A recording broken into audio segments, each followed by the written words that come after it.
certo está. Essa bodega vem pra cá. Pode botar um. Boa noite.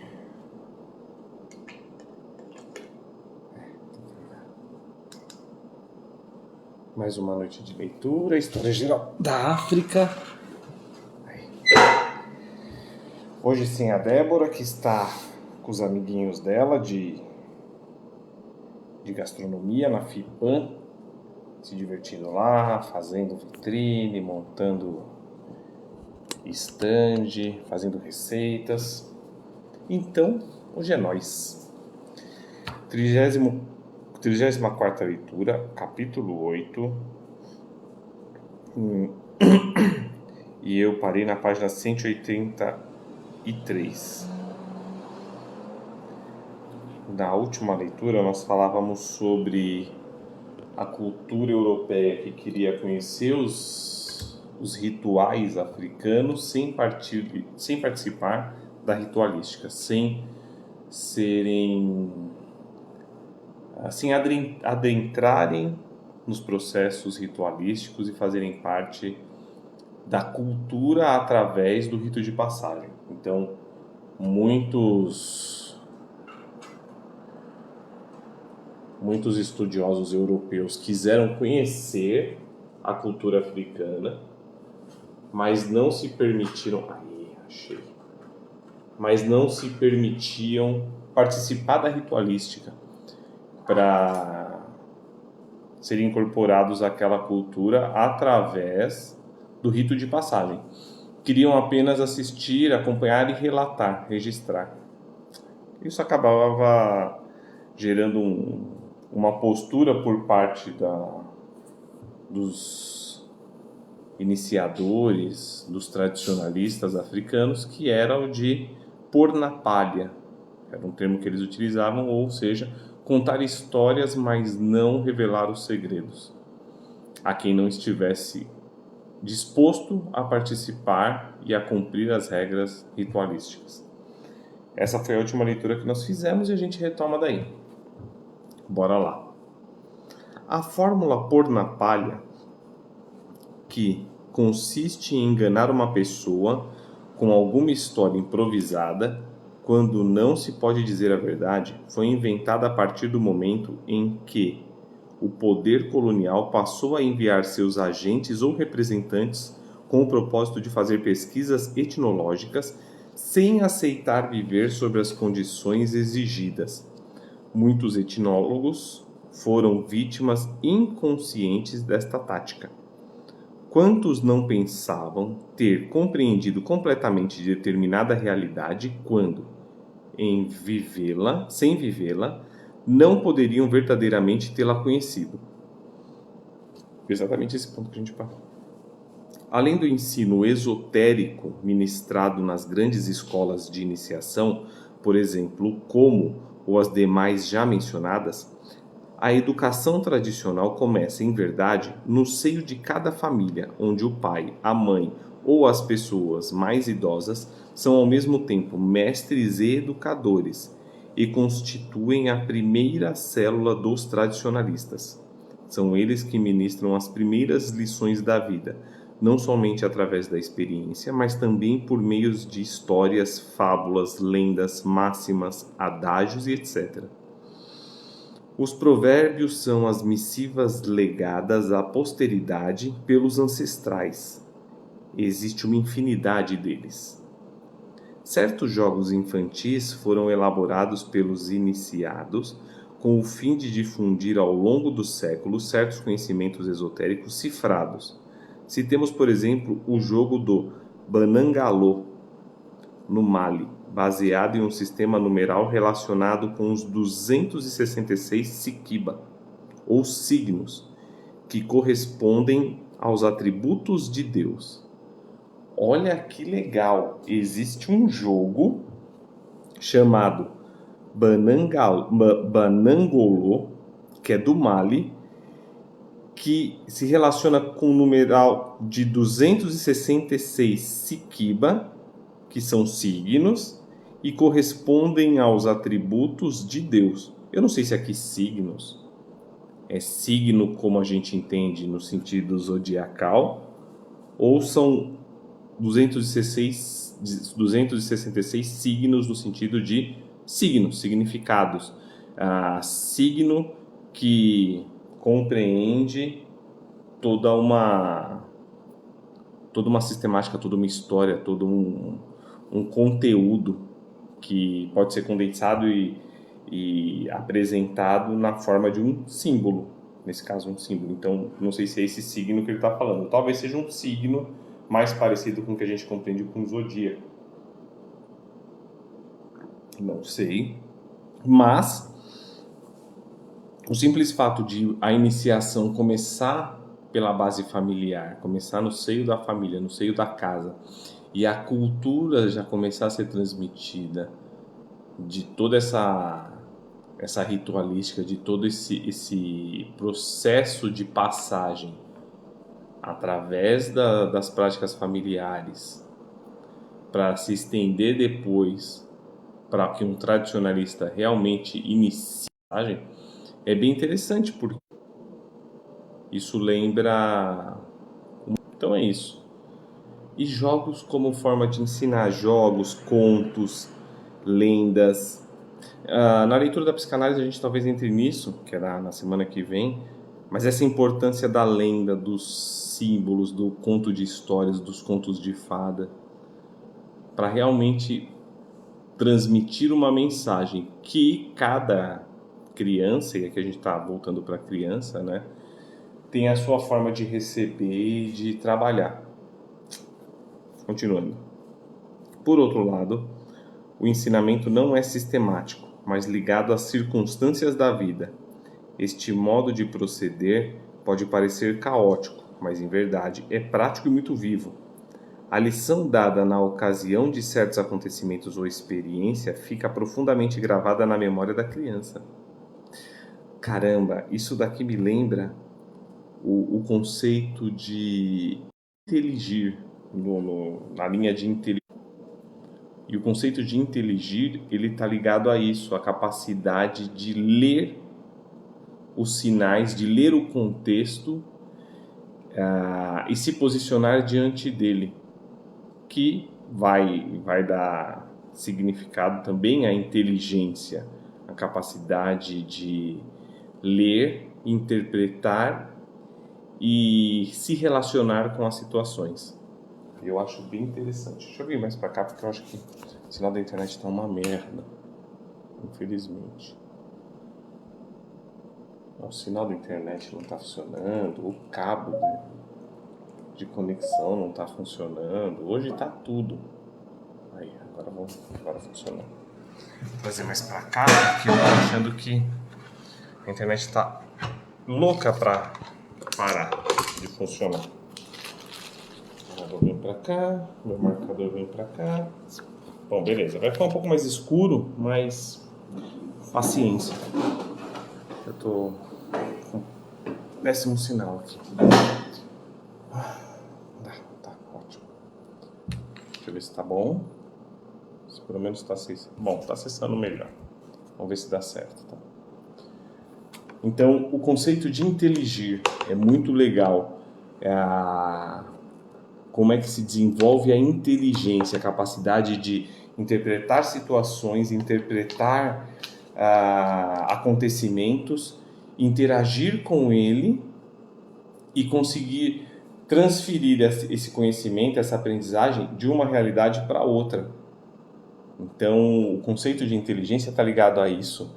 E está ligado aqui a esse ensino circunstancial. Essa ideia de que eu não preciso aprender numa cadeira de escola, sentado e recebendo informação textual ou oral desvinculada de eventos. Ou seja, o ensino vem através do evento e ele cria marcas profundas de experiência. Ou seja, ele cria vínculo emocional, ele cria a relação sensorial com a aprendizagem, o que possibilita aprender muito mais, interagir muito melhor com o conhecimento.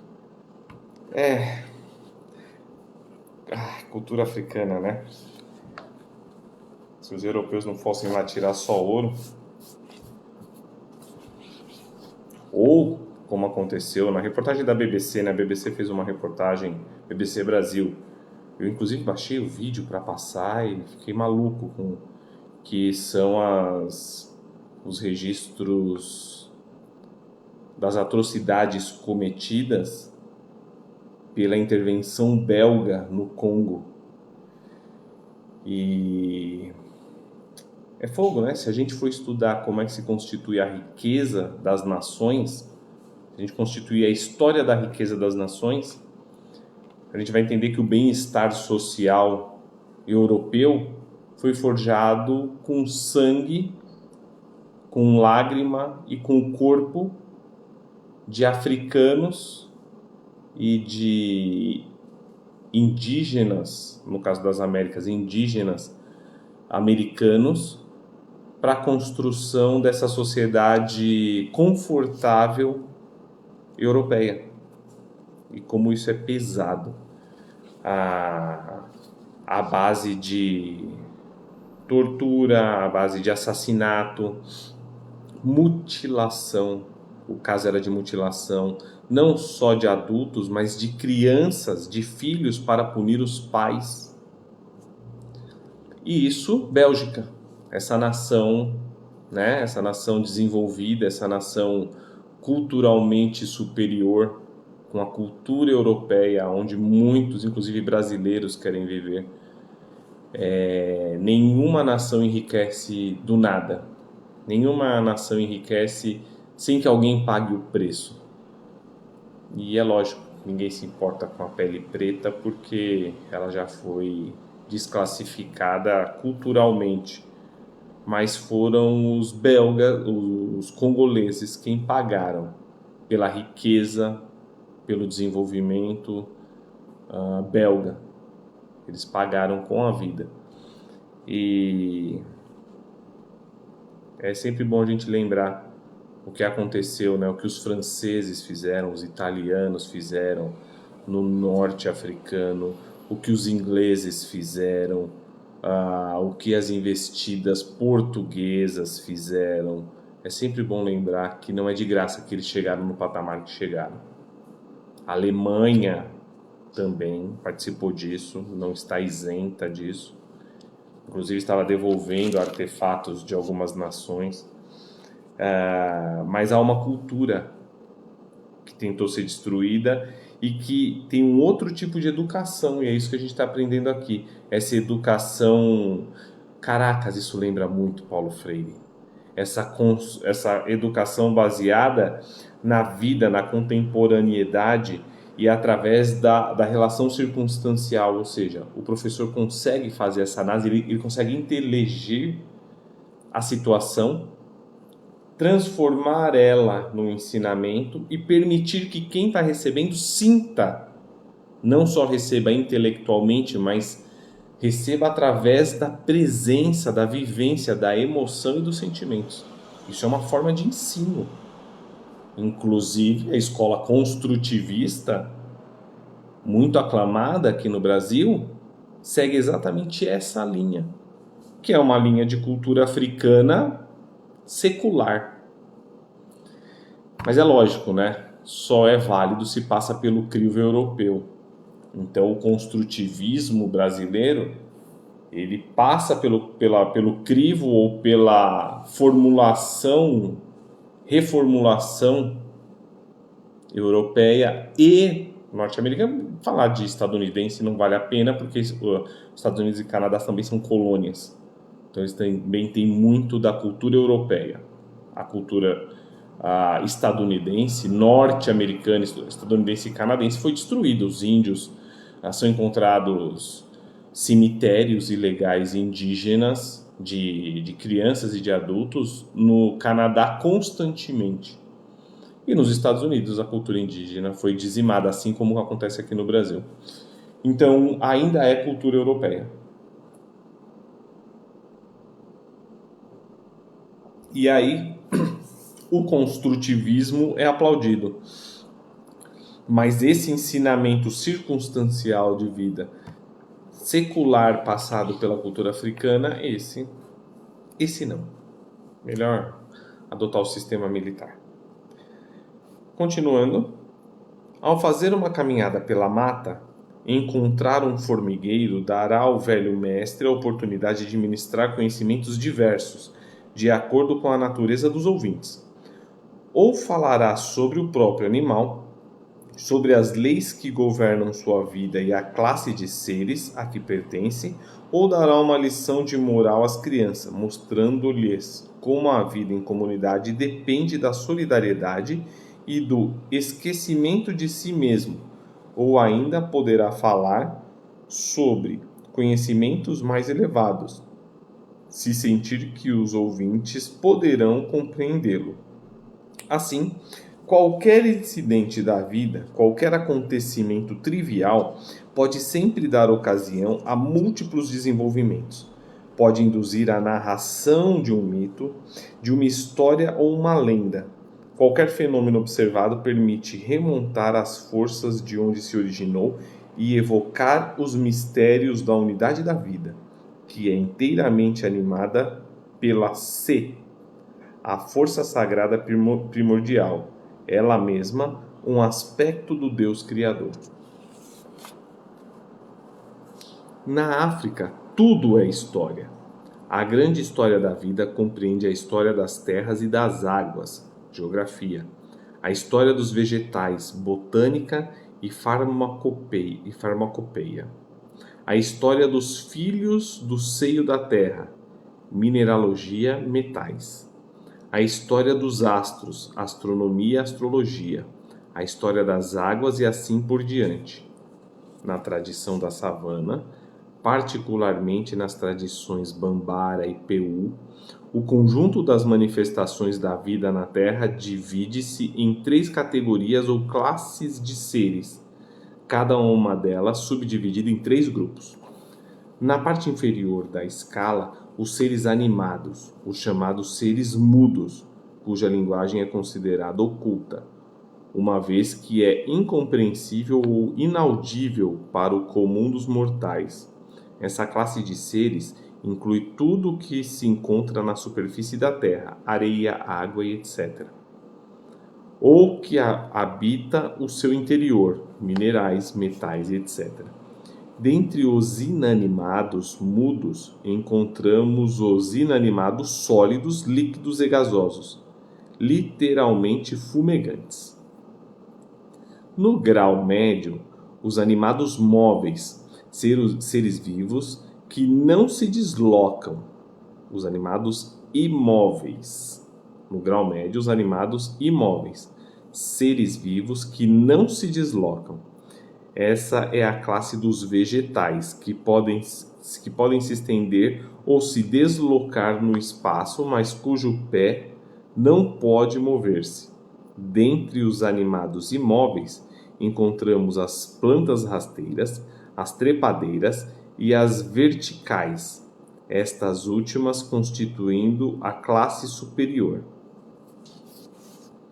Finalmente, os animados móveis, que compreendem todos os animais, inclusive o homem.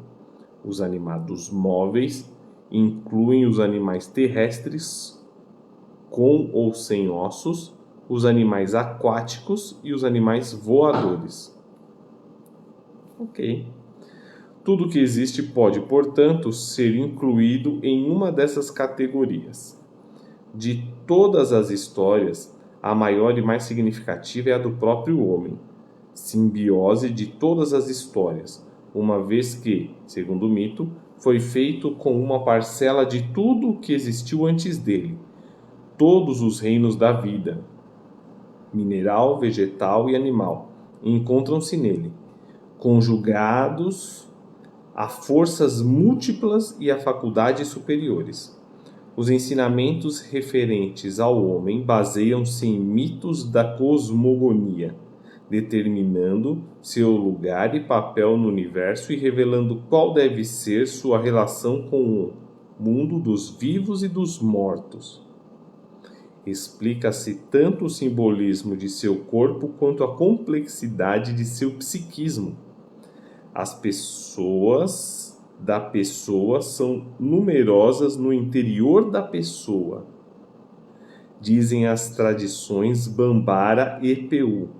Ensina-se qual deve ser seu comportamento frente à natureza, como respeitar-lhe o equilíbrio e não perturbar as forças que a animam, das quais não é mais que o aspecto visível. A iniciação fará descobrir a sua própria relação com o mundo das forças e, pouco a pouco, o conduzirá ao autodomínio, sendo a finalidade última tornar-se, tal como Maá, um homem completo, interlocutor de Maanigala e guardião do mundo vivo. Caracas! Eu vou falar o que eu amei aqui, porque... Deixa eu só ver aqui quanto tem até o próximo tópico. Amei essa explicação sobre a psique. Tá certo que eu tenho uma quedinha especial por isso. O mundo dos vivos e dos mortos, ok? Explica-se tanto o simbolismo do seu corpo quanto a complexidade do seu psiquismo. Olha que lindo isso. As pessoas da pessoa são numerosas no interior da pessoa. Vocês já conversaram com vocês numa voz que responde, que parece não ser a de vocês, uma terceira voz, como se fosse um terceiro? Dentro de vocês, vocês conversando com... assistindo, ou lavando louça, ou no meio do trabalho, conversando consigo mesmo, mas tendo uma resposta como de um terceiro. É isso aqui que ela está falando. As pessoas da pessoa são numerosas no interior da pessoa. Muito bonito isso. Amém. O próximo capítulo é o dos ofícios tradicionais. Essa live deu 22 minutos dessa parte de leitura, mas nós fechamos um ponto importante. Eu vou abrir o próximo na próxima leitura, os ofícios tradicionais, porque assim eu começo de um ponto específico, fica mais fácil para trabalhar a leitura. E como o sinal da internet está oscilando, eu não quero ficar correndo riscos de ela cair no meio. Então, obrigado pela participação de quem acompanha e de quem acompanhará. Essa foi a 34ª leitura. A gente conseguiu fechar o tópico que trata especificamente de autenticidade da transmissão. Eu particularmente estou gostando bastante, não me arrependo dessa leitura, estou gostando muito dela. E daqui a uma quinzena a gente fala dos ofícios tradicionais dentro da tradição viva, dessa parte da cultura que a gente está aprendendo, tá legal? Obrigado, espero que vocês descansem bem, bom final de semana para todo mundo.